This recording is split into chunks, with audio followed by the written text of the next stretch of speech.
c'est l'une des surprises de la liste Macky Sall, la surprise du chef, la liste des membres du gouvernement, l'actuel gouvernement formé début avril dernier. La ministre de la microfinance, de l'économie sociale et solidaire, Zahra Iyane Thiam. Bonjour. Bonjour.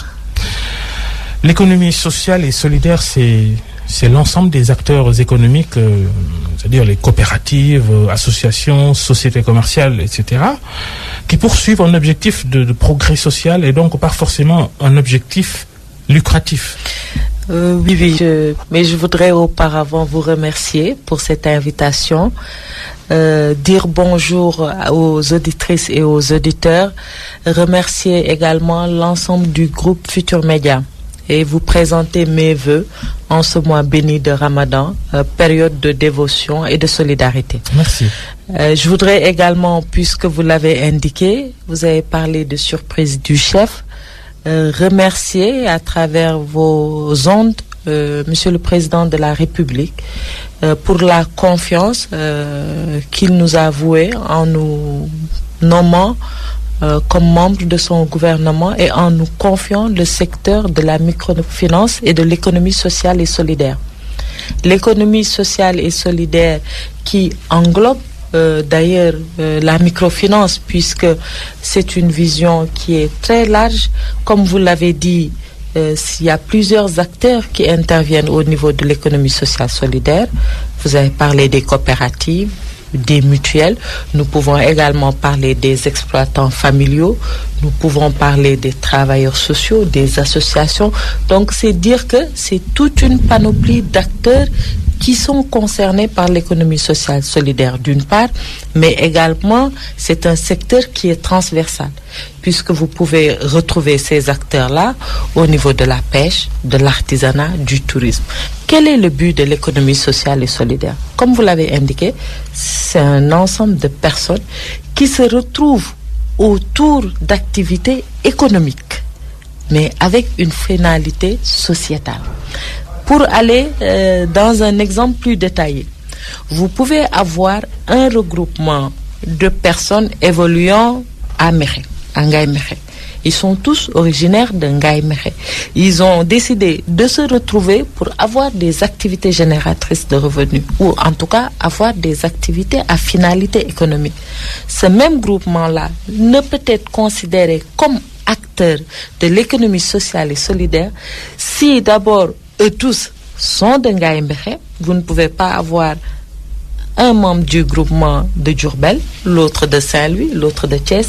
Il faut qu'ils soient tous issus de la même localité et que tous les acteurs qui interviennent dans l'activité soient de la même localité, qu'ils puissent générer des bénéfices et qu'ils puissent prendre une partie de ces bénéfices-là, qu'ils réinvestissent dans une action sociale qui bénéficie à l'ensemble de la communauté. C'est ça. Et même dans une même géographie, il n'est pas indiqué que les différents acteurs se dispersent. Si c'est une grosse localité, par exemple. Cela peut se faire, parce que nous voyons, quand on est associé, il n'est pas dit qu'on est confiné à une restriction géographique. Cependant, pour être acteur de l'économie sociale solidaire, il faut être de la même localité, mener des activités et prendre une partie de ces bénéfices à réinvestir dans un domaine social au niveau de la localité où l'on se situe. Maintenant, dans le cadre de nos missions, nous voyons que tout le monde fait de l'économie sociale et solidaire, mais cela n'est pas encadré. Il n'y a pas un cadre réglementaire. C'était déjà culturel depuis que la société sénégalaise existe. Des initiatives, même si c'est parcellaire, sont souvent prises. Les femmes ont toujours eu cet esprit de générer des revenus d'utilité publique. C'est pourquoi c'est facile pour le Sénégal, parce que nous avons une tradition de solidarité, de vie communautaire, qui nous permet aujourd'hui de nous retrouver. Les Sani Djambra, entre autres. Les lequettes, les tontines, tout cela, c'est de l'économie sociale solidaire. Donc, notre défi à nous, au niveau du ministère, c'est de l'encadrer. C'est d'abord d'avoir un cadre réglementaire, d'identifier les éventuels acteurs de l'économie sociale solidaire, de les faire adhérer à ce modèle entrepreneurial de développement, ensuite d'amener l'apport de l'État qui se situe au niveau de toute la chaîne de valeur. Il s'agira d'identifier les différentes défaillances et de les accompagner. Donc c'est un accompagnement qui se fait du début de l'initiative à la fin de l'initiative. C'est important parce que d'abord, nous avons un secteur informel qui contribue pour beaucoup à la valeur ajoutée nationale, mais qu'on ne peut pas quantifier. Parce que justement, c'est pas encadré. Nous n'avons aucune donnée pour le secteur de l'économie sociale solidaire. Ceci est un premier défi à relever. Il nous faut avoir une base de référence qui nous permettra d'identifier les acteurs, de mesurer leur part contributive dans la valeur nationale ajoutée, mais également de les formaliser et d'avoir comme ancrage qui pourra porter ce secteur-là, les collectivités territoriales. On comprend à travers ce que vous dites que finalement votre ministère, c'est en quelque sorte le ministère de l'équité sociale. L'équité sociale, peut-être, mais l'économie sociale solidaire est plus large, dans la mesure où, pour chaque besoin spécifique d'une organisation, d'un acteur individuel ou collectif, il lui faut adapter son besoin. Nous trouvons un besoin que nous adaptons à un groupe ou à une individualité. Tandis que l'équité sociale peut se définir autrement. Et puis, dans le cadre de l'équité sociale, ce n'est pas comme dans le cadre de l'économie sociale solidaire, où d'abord il y a un but économique qui est recherché, ensuite un investissement social après qui est recherché à travers cette opportunité économique-là qui vous est offerte. Donc, de manière générale, ce qui est bien au niveau de l'économie sociale et solidaire, c'est que d'abord, c'est un modèle entrepreneurial que le chef de l'État a voulu amener en complément à tout ce qui s'est fait au niveau de la microfinance, à tout ce qui s'est fait en termes d'accompagnement des groupes vulnérables. Parce qu'il s'agit de cela. La première cible de l'économie sociale et solidaire, c'est justement de voir en termes d'accompagnement au niveau des femmes, au niveau des jeunes, au niveau des zones les plus reculées, comment faire en sorte pour que tous ces secteurs-là, toutes ces catégories-là puissent également impacter le développement économique du Sénégal. On parle d'équité sociale dans votre travail. Il y a un ministère justement différent du vôtre qui s'appelle Ministère du développement communautaire, de l'équité sociale et territoriale, dirigé par Mansour Faye, un doublon pour certains. Alors là, c'est différent.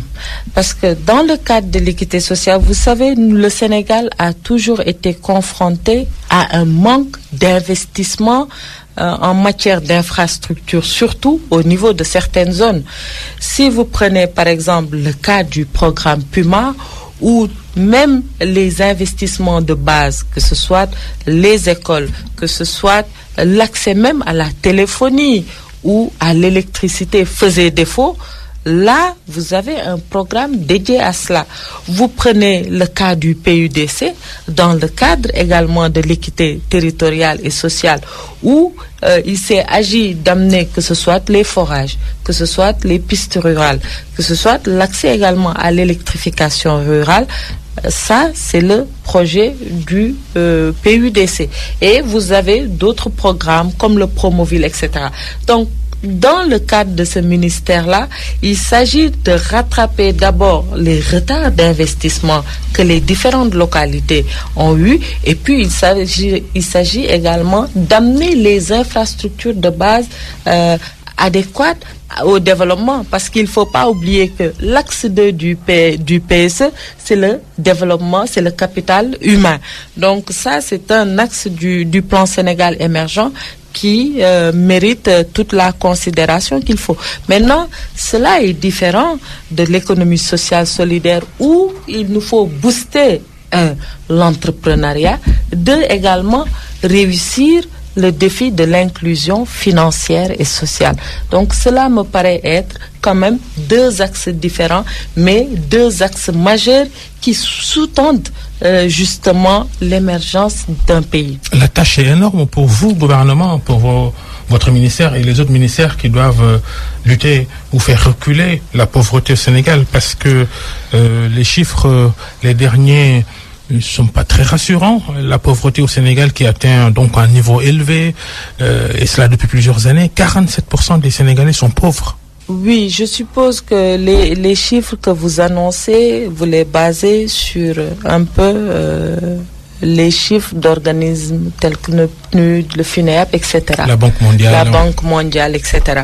Donc, je voudrais quand même relever à ce niveau-là que les indices d'appréciation peuvent justement être en défaveur, ou la réalité quelquefois des chiffres et du terrain peuvent différer, puisque ce sont des indicateurs qui ont une base de calcul propre.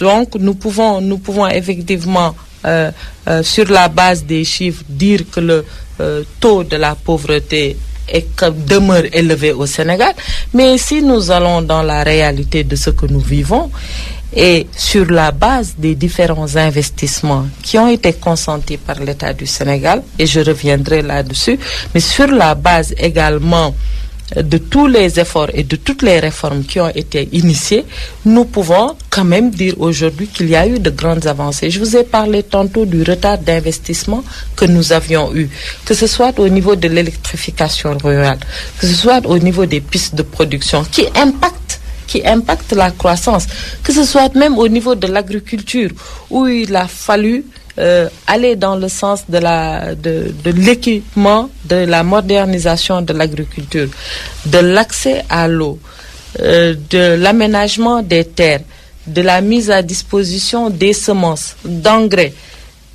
et de cette culture d'autonomisation où nous allons. Toutes ces étapes-là mais proviennent bien de quelque part. Si nous allons au-delà du secteur de l'agriculture, vous allez vers le secteur de l'enseignement supérieur, où l'État sur fonds propres a pu investir, que ce soit dans la construction d'universités ou dans la construction d'ISEP. Vous allez au niveau du PUDC, un programme à hauteur de plus de 413 milliards, financé sur fonds propres par l'État du Sénégal à hauteur de 113 milliards. C'est dire que tout cet investissement-là provient bien de quelque part. Et une partie de ces recettes économiques qui viennent sont redistribuées à travers des filets sociaux, notamment à travers le programme de bourse de sécurité familiale ou d'un programme comme la couverture maladie universelle. Donc si nous allons sur ces bases-là, nous pouvons dire qu'il y a de grands pas qui sont faits. Et c'est là où c'est intéressant maintenant d'avoir des ministères dédiés qui, comme l'indique l'UEMOA, tend vers des années programmes. Nous n'allons plus vers des budgets où c'est sur la base d'indicateurs globaux que nous le faisons, mais nous allons vers des années budgétaires qui sont adossées à des programmes, à des réalisations. Donc aujourd'hui, ce que je dirais, moi, c'est que l'État du Sénégal, de 2012 à 2019, a pu faire, sur la base de la vision du plan Sénégal émergent, des avancées qui nous permettent aujourd'hui d'ouvrir de nouvelles perspectives aux populations sénégalaises. Oui, mais les disparités sociales semblent rester en l'état. La redistribution équitable des ressources, ces disparités-là, malgré tous ces programmes que vous évoquez, difficile de mettre la main sur la réalité de ce que vous dites, vous, gouvernants. Par contre, là, je ne suis pas tout à fait d'accord avec vous. Parce que c'est vrai que si nous restons à Dakar, avec l'atmosphère et la pollution reste pas à Dakar, sonore. Le cri du cœur de beaucoup de Sénégalais tous les jours dans les médias. Je donnerai juste mon point de vue et vous verrez si cela est cohérent ou pas. Parce que si nous restons à Dakar avec la pollution ambiante, on a l'impression que rien ne bouge. Mais vous allez dans d'autres villages où ils n'ont jamais vu le courant pendant 20 ans, vous allez dans ces populations-là. Par exemple, vous allez à Liu, pour être plus précis. où pour la première fois le forage, l'eau a coulé avec le PUDC. Le courant est venu avec le PUDC. Et c'est pourquoi je dis que je suis pas d'accord quand vous dites que l'on ne ressent pas. Parce que si la satisfaction de l'individu est juste mesurée à l'aune de ce qu'il a en poche ou à l'aune de son capital économique, vous laissez en rade plusieurs autres réalisations. Parce que justement, investir dans l'éducation, avoir des ISEP, avoir des universités, augmenter la capacité en termes de lits pour les étudiants, c'est une avancée. Les pistes rurales qui permettent à ces femmes de Ross Béthio, aux femmes de Dagana, de pouvoir sortir leur production, de l'écouler, c'est également une avancée. Le problème de l'eau à Dakar, nous avons tous vu que Dakar est un peu sous le dictat de KMS. Aujourd'hui, avoir un projet comme KMS 3, voilà, de l'eau, c'est également... Toujours en construction. Oui, mais heureusement, parce que vous savez que Dakar, avec les 40 000 branchements sociaux le programme qu'on a pu amorcer en 2012, avec la rénovation des 6 000 kilomètres de tuyauterie de Dakar, c'est comme si vous quittez Dakar pour aller à Paris. Mais tout cela, ce sont des ressources qui proviennent de quelque part. Parce que si l'investissement n'était pas accès dans des secteurs prioritaires. Si l'État, dans le cadre de ses réformes, dans le cadre de sa vision, n'avait pas une conduite sûre et exacte du chemin où il devait aller, certainement nous ne pourrions pas faire toutes ces réalisations-là. Toutes les subventions qui entourent l'agriculture, les prix, puisque les prix ont été stabilisés depuis lors, l'électricité, etc. Mais tout cela, c'est une redistribution économique qui se fait. Donc non, je ne suis pas d'accord lorsque l'on pense que l'État est statique ou que la croissance n'est pas redistribuée. Au contraire, maintenant, il nous faut aller vers de nouvelles perspectives. Et ces nouvelles perspectives... Justement, pour votre ministère, il s'agit de faire quoi? Mettre en place des mécanismes qui facilitent l'entraide sociale par la création, par exemple, d'entreprises sociales comme les coopératives ou les caisses d'épargne ou même les mutuelles? Non, il ne s'agit pas de cela. Il s'agit plutôt de booster, de promouvoir l'entrepreneuriat. Mais un entrepreneuriat qui est adapté aux besoins de chaque individu ou aux besoins de chaque groupement. C'est pourquoi nous avons la microfinance et l'économie sociale solidaire. Dans le cadre de la microfinance, vous pouvez avoir deux types de services financiers qui sont donnés. Et peut-être que je devrais rappeler d'ailleurs l'esprit même de la microfinance, qui est un service qui permet à des personnes qui ne peuvent pas avoir accès à un système de bancarisation standard, à travers les grandes banques par exemple, d'avoir accès à des revenus qui sont conformes à son besoin. Donc, vous avez ce système-là avec les systèmes financiers décentralisés, donc les institutions de microfinance classiques. Vous avez également un autre système basé sur la finance islamique, qui est également un autre modèle qui vous permet d'avoir accès à des financements encore en deçà de ce que les institutions de microfinance vous donnent. Et ça, nous le réalisons à travers le programme Promise. Vous avez également le fonds d'impulsion de la microfinance qui est plus centré vers ces institutions de microfinance que vous ne retrouverez pas peut-être sur un plan national, mais vous allez dans un tout petit village où vous retrouvez que les populations se sont regroupées pour avoir leur propre institution de microfinance. Donc, elles épargnent entre elles.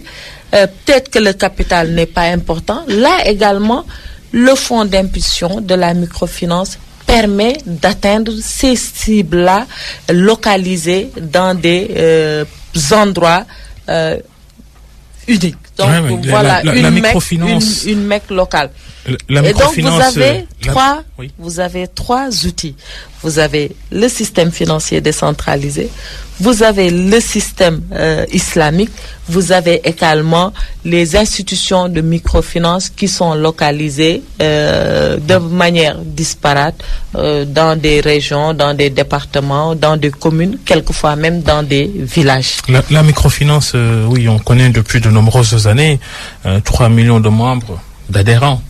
Si on regarde un peu les chiffres, les institutions de microfinance ont prêté, en langage simple, ils ont prêté en ce moment environ 300 milliards de francs CFA à leurs adhérents. Il ne semble pas réduire la pauvreté, la microfinance. Est-ce qu'on est parvenu à cerner peut-être les limites de ce système-là au Sénégal? La microfinance, à l'heure actuelle où nous parlons, vous l'avez indiqué, nous avons plus de 3 millions de membres clients. Nous avons tout un système qui polarise plus de 303 systèmes SFD. C'est vrai qu'il faut peut-être mieux adapter ce service-là. Et c'est justement là où c'est intéressant d'avoir des systèmes financiers décentralisés. Et c'est là où c'est intéressant d'avoir l'économie sociale solidaire. Parce que justement, le microcrédit en principe ne doit pas vous maintenir dans la pauvreté. Mais également, ce serait mieux pour l'État d'avoir un système financier ou un secteur de la microfinance qui est dynamique et qui quand même permet aux bénéficiaires de mieux s'épanouir. Et ça, c'est un défi que le ministère va relever.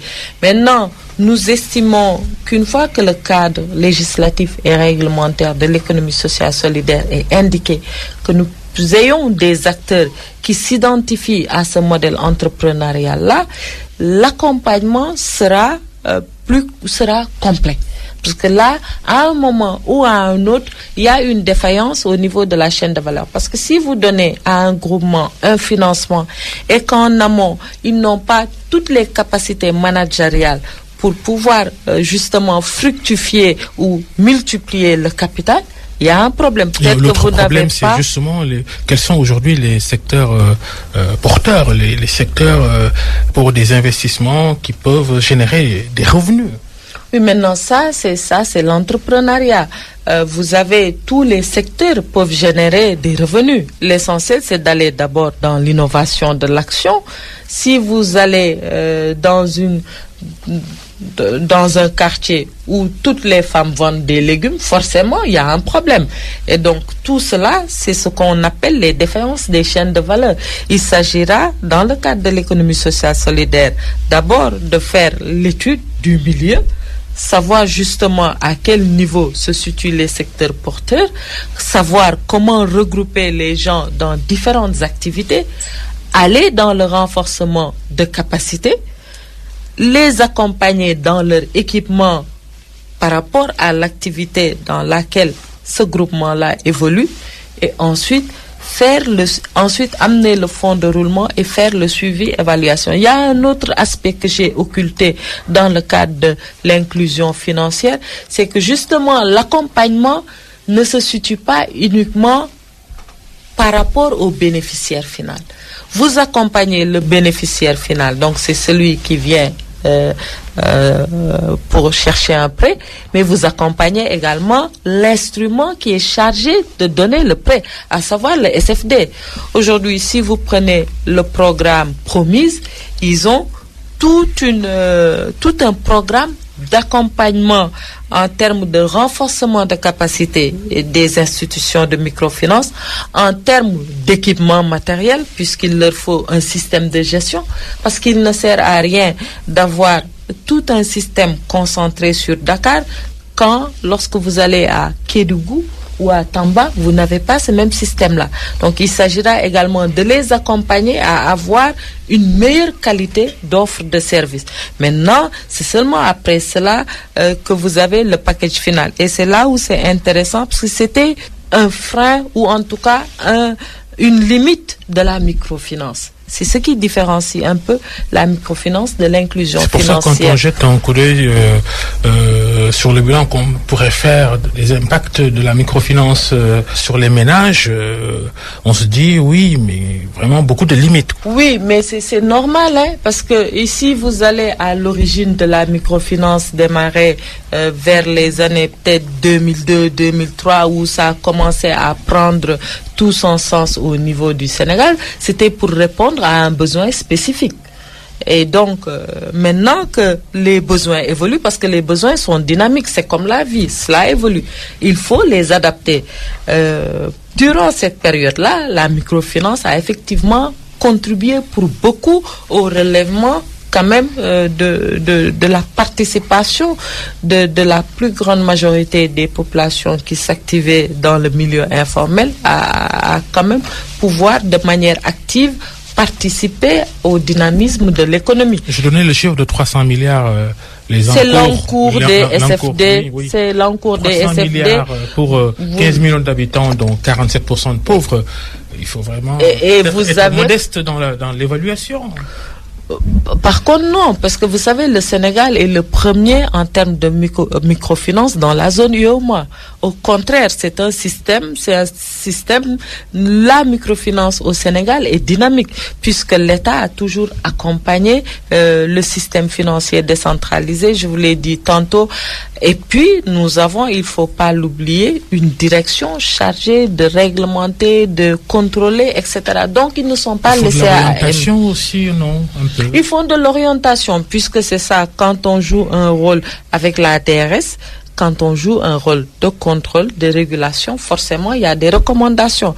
Et n'oublions pas que nous sommes dans une zone communautaire, ce qui fait intervenir également la Banque centrale dans tout ce système-là. Parce qu'avec Macky Sall, on a vu beaucoup d'initiatives pour encourager l'entrepreneuriat des jeunes et des femmes.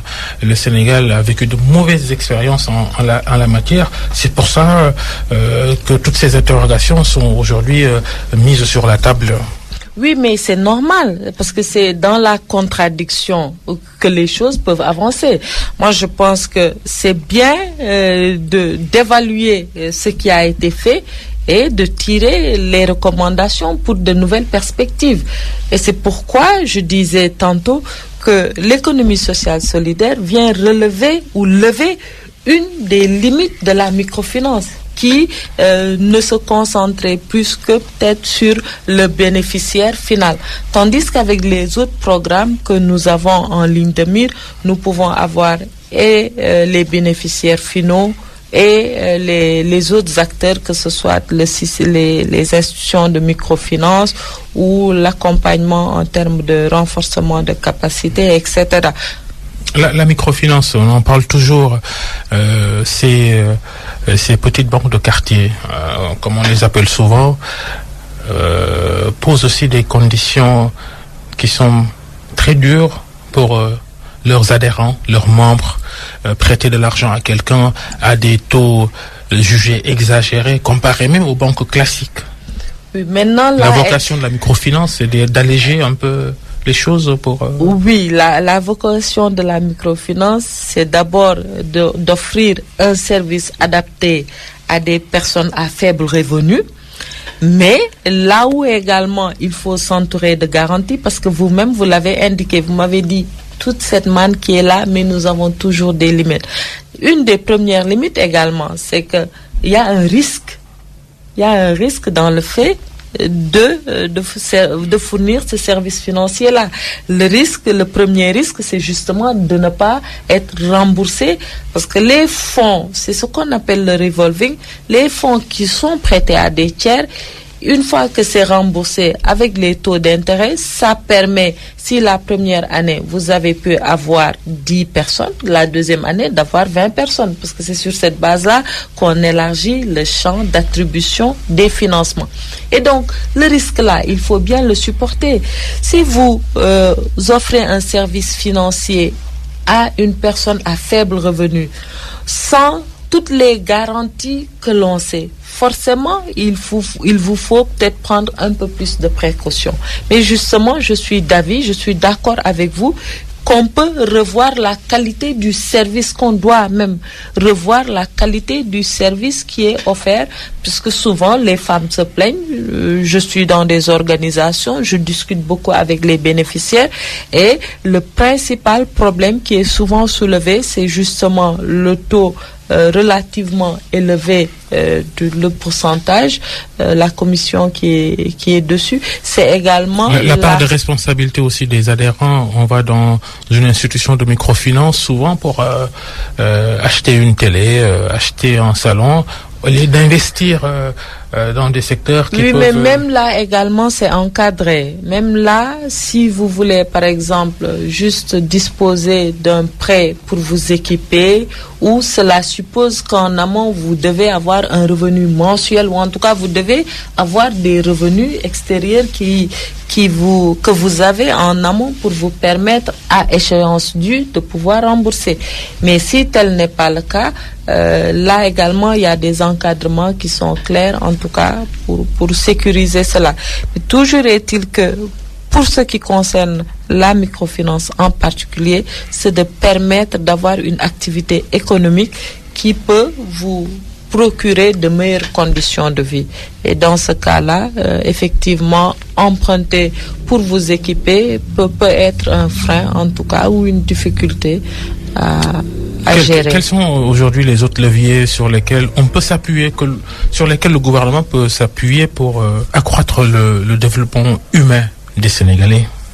Le secteur de l'économie sociale solidaire. Monsieur le Président de la République en a fait une initiative majeure parmi ces 5 initiatives pour le prochain quinquennat. Parce que vous savez, passer d'un septennat à un quinquennat, c'est beaucoup de temps qui est comprimé. Et donc, parmi ces chantiers, il a parlé d'économie sociale solidaire. Parce que justement, c'est un secteur transversal. C'est un secteur qui permet à tout individu ou à tout groupement d'individus qui veut participer, contribuer effectivement à la valeur ajoutée nationale, d'avoir le cadre idéal pour le faire, d'avoir le format adapté à son besoin.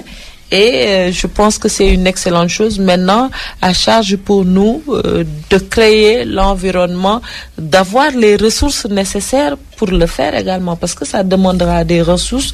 Il nous faudra avoir de nouvelles générations ou de partenaires ou de programmes qui pourront de manière très concrète, très pragmatique, mettre à la disposition des bénéficiaires, en tout cas, toutes les conditions de participation effective à la valeur, à la contribution de la valeur ajoutée nationale.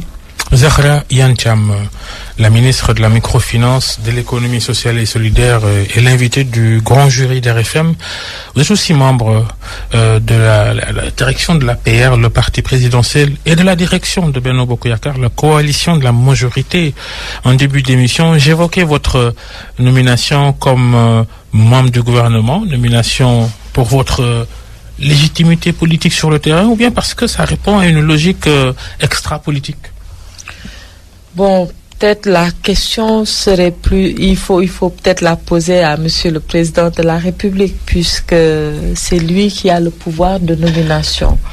Dans tous les cas, ce que je peux dire à mon niveau, c'est que nous avons été nommés à un secteur précis où il s'agira, pour moi et mon équipe, de jeter les bases d'une contribution d'une plus grande majorité de la population. Quand je parle de logique extra-politique, je vais être précis, je fais allusion aux logiques, au pluriel, confrériques, ethniques. On accuse souvent en filigrane Macky Sall d'opérer des choix en se basant sur ces logiques-là. C'est ce que je vous dis, hein, je vous ai bien compris, je vous ai très bien répondu également. C'est un sujet que les Sénégalais aiment effleurer pour des raisons évidentes. Moi, ce que je sais de la formation d'un gouvernement, de manière générale, c'est qu'il y a plusieurs critères qui interviennent. Mais parmi ces critères qui interviennent, je n'ai pas connaissance du critère que vous indiquez. Parce que nous sommes dans un pays avec 14 millions ou 15 millions de Sénégalais. Nous avons 14 régions, nous avons 45 départements, nous avons 552 collectivités territoriales. Cela veut dire que chaque Sénégalais devrait pouvoir se retrouver dans ce qui se fait au niveau national. Maintenant, le président de la République, en faisant ses choix, j'en suis sûre, n'a qu'une seule motivation, c'est de répondre aux préoccupations des populations, c'est de répondre pour ce pourquoi il avait été élu. Maintenant, comment doit-il le faire? Quels sont les éléments qui interviennent au moment du choix? Là, il n'y a que lui qui peut répondre. Mais je sais que le premier élément qui intervient, c'est de répondre à la préoccupation des populations. Vous êtes une militante de la cause des femmes. Bien entendu. Et dans ce gouvernement-là, il n'y a pas beaucoup de femmes. 8 sur 35. Oui, maintenant, on peut même dire il y aurait pu y avoir une femme ou deux, que moi, cela ne m'aurait pas gêné. Dès lors que les personnes qui sont choisies peuvent répondre aux attentes des populations sous l'aide du président de la République. Maintenant, j'aurais pu vous rétorquer, mais M. Fall, regardez depuis l'avènement du président Macky Sall, le nombre de femmes qui ont été promues à des postes de responsabilité. Première femme chef de police, premier ministre, présidente d'institution. Et il y a plusieurs directions qui sont dirigées par des femmes. Et compte tenu de la législation qui a conféré aux femmes plus de pouvoir, rien que sur la nationalité. Donc, pour moi, en tant que militante de la femme, je ne me dirais pas qu'il faut juste donner à la femme pour lui donner. Parce qu'avant tout, nous avons parlé depuis le début de cette émission de pauvreté. Nous avons parlé d'inclusion.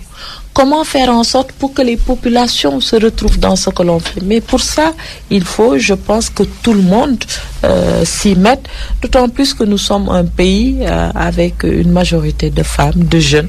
Je crois que le Sénégalais, en tant que tel, avec un grand S, qu'il soit homme ou femme, doit pouvoir représenter ses autres compatriotes.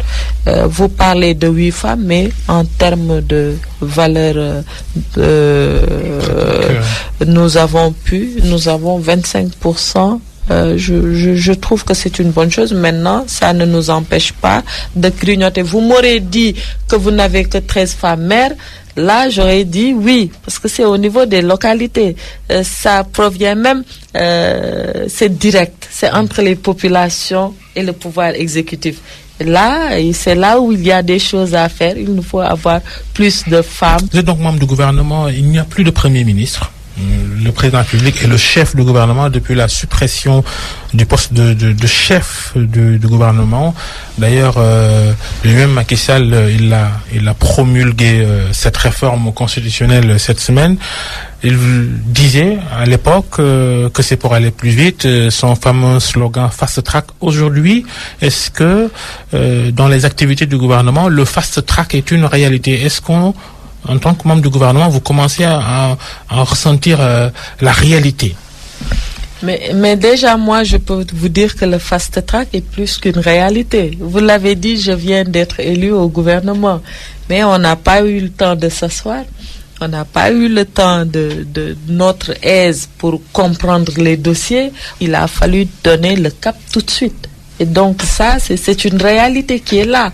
Le fast track, c'est un état d'esprit. Lorsqu'on quitte un septennat pour aller vers un quinquennat, forcément, il y a des ajustements à faire. Si ces ajustements-là ne sont pas faits, on ne peut pas atteindre les objectifs. C'est comme qui dirait choisir une méthode de travail. Monsieur le Président de la République a choisi sa méthode de travail pour ce quinquennat-là. Il dit, il y a trop d'intermédiaires dans la chaîne, diminuons tous les intermédiaires.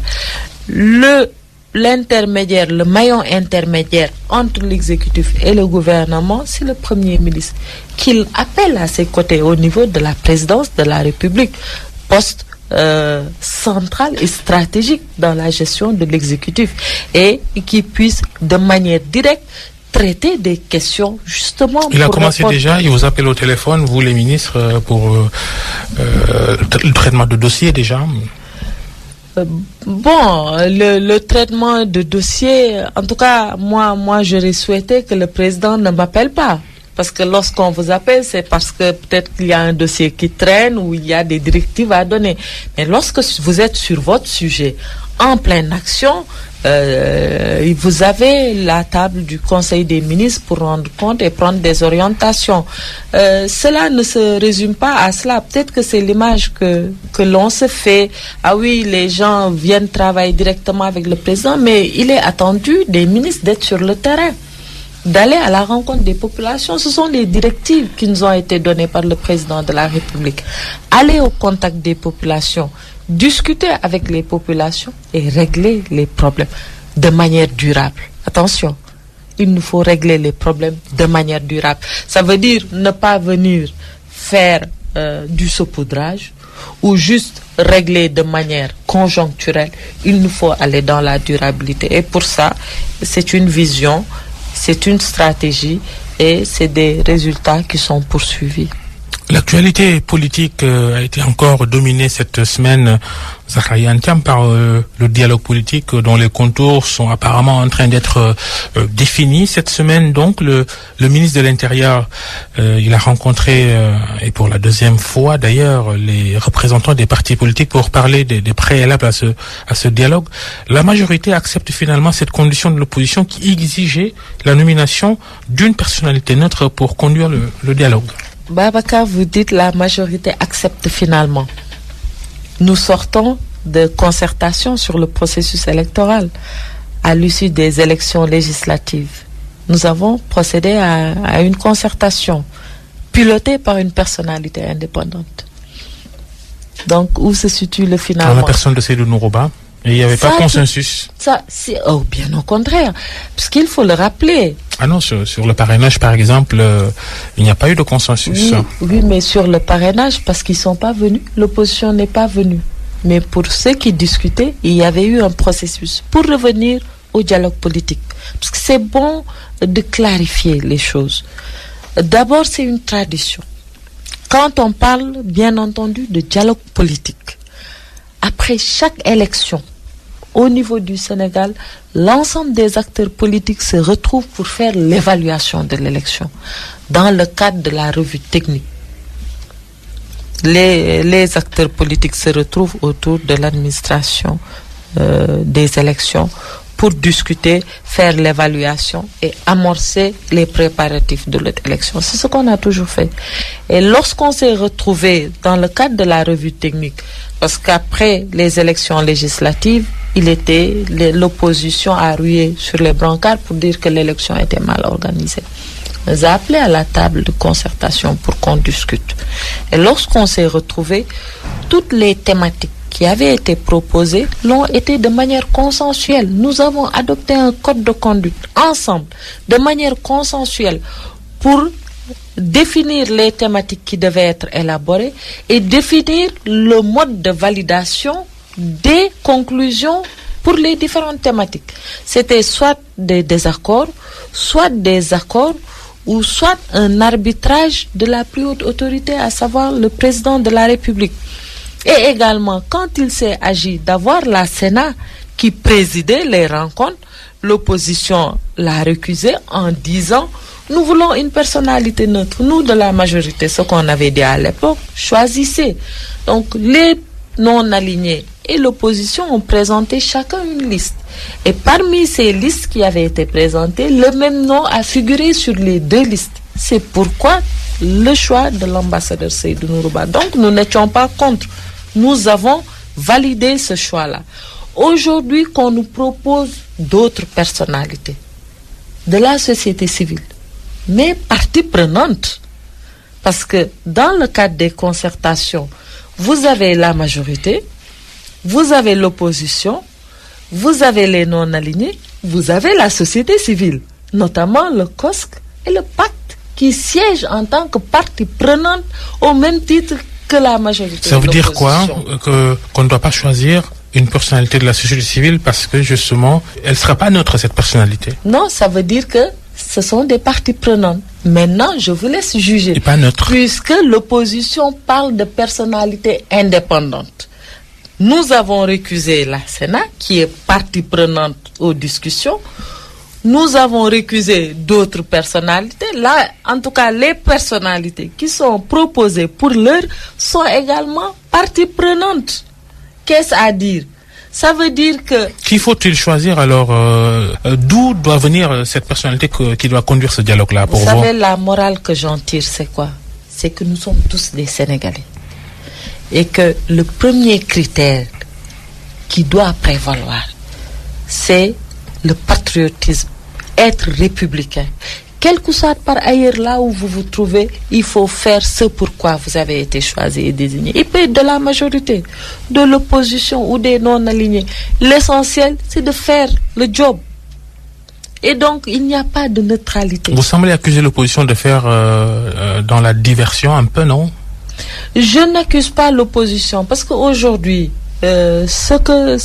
mon souhait à moi, c'est que nous puissions tous nous retrouver en tant que Sénégalais. Que chacun puisse apporter le meilleur de lui-même pour le bien du Sénégal.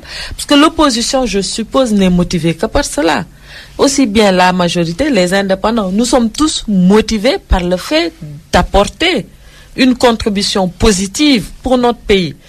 Et dans ce cas-là, forcément, il faut qu'il y ait des concessions, mais il faut qu'on soit cohérent avec nous-mêmes.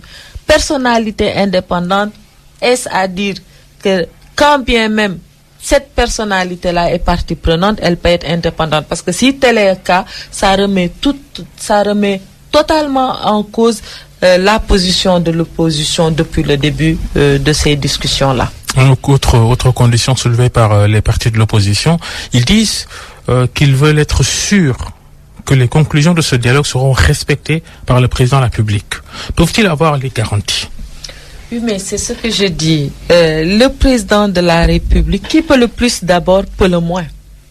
Il aurait pu bénéficier de la souveraineté populaire.